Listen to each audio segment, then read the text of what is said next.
Alright, I figure I show my face. Someone pointed that out. Not in my videos on YouTube, because I got, like, what, 87 views on it's hilarious, but I'm doing it.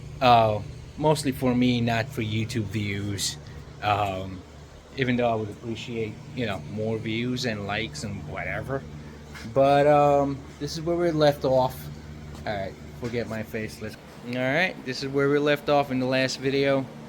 The 135 is pretty much ready, I thought, but upon measuring after bringing the E9 to the shop, I realized I'm gonna have to dig into the rockers, which I kind of sort of knew already, but whatever. So anyway, from this pinch weld to the other, and from the pinch weld on the E9 to the other is exactly the same. So what gets removed here on the outside of this car gets removed on the inside of the other car. So when they get, put together, you do weirdly get half E9, half 135. Well, this is an E88, but I keep saying 135 because I don't think a lot of people know what E88 means. But, so yeah, that's what it'll turn out like. Anyway, those are my inner fenders, strut towers. Inner fenders on these cars get annihilated, like rot, not just rust. This has some surface rust on it, just oxidation. I tested it out just with a scuff pad right there, and the metal is actually really good condition. So someone will definitely be able to use these, and I cut them as much more than actual replacement panels that you would buy way back when. I don't think they're available right now anyway, but still. So if someone can use those, because I don't need them. So here is the car.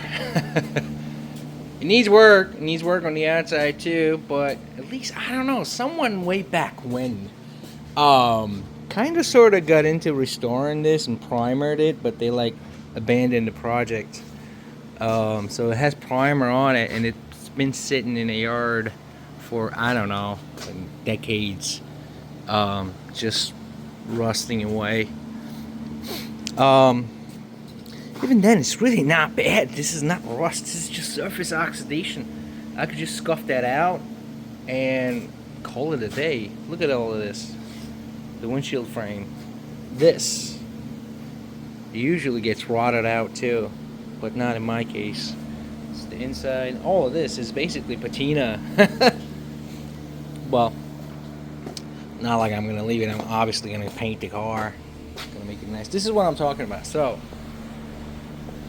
inner rockers have to get erased off of this car, and the outer rockers stay on that car. So when they get put together, you get the outer rocker from this car and the inner rocker from that car, and they make one solid piece of a rocker. So I do have, alright, let me show you. Okay, this is it. This is the uncut rocker. Obviously I cut the floor off. And this is the cut rocker, which is basically sliced down the middle. And yeah, I do have some rust.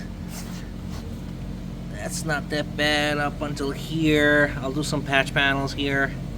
Clean it up as best as I can't speak. Best as I can, and paint it and slap it on the 135. So yeah, I don't know what's going on here. The distance from here to here is pretty tight, so I think I'm gonna have to get rid of all of this too.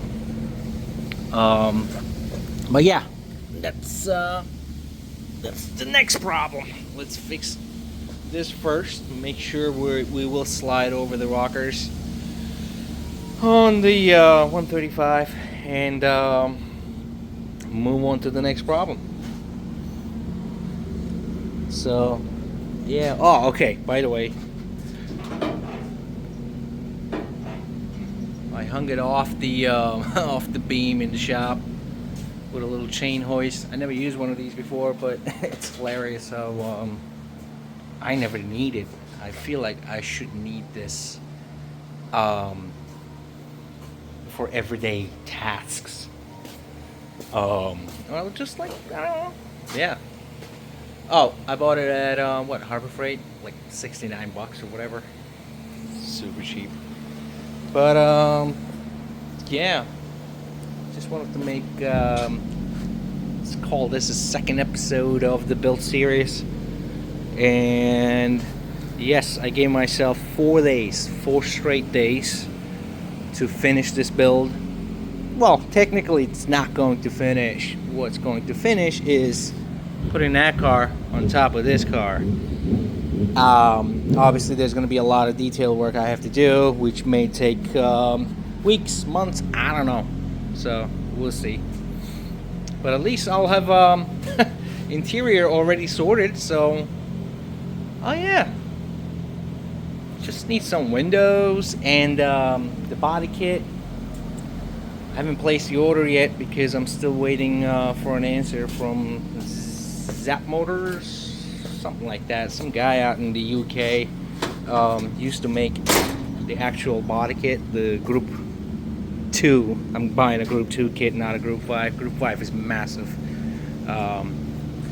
Group 2 is about 3 inches narrower than the Group 5, which is, I believe, in my opinion, the perfect look for these cars. I'll put a picture while I'm talking, I guess. But yeah, we'll see you guys at episode 3.